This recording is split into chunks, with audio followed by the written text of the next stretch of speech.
ராதே கிருஷ்ணா.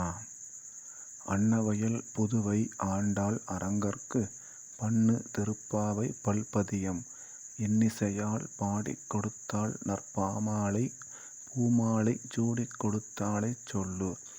சூடிக் கொடுத்த சுடர்க்கொடியே தொல்பாவை பாடி அருளவல்ல பல்வளையாய் நாடினே வேங்கடவர்க்கு என்னை விதியென்ற இம்மாற்றம் நாங்கடவா வண்ணமே நல்கு.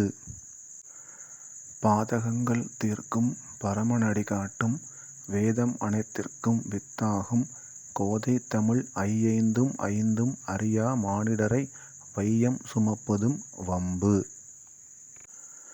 மாயனை மன்னு வடமதுரை மைந்தனை தூய பெருநீர் யமுனை துறைவனை ஆயர் குலத்தினில் தோன்றும் அணிவிளக்கை தாயை குடல் விளக்கம் செய்த தாமோதரனை தூயோமாய் வந்து நாம் தூமலர் தூவித் தொழுது வாயினால் பாடி மனத்தினால் சிந்திக்க போய பிழையும் புகுதருவான் நின்றனவும் தீயினில் தூசாகும் செப்பேலோரெம்பாவாய்.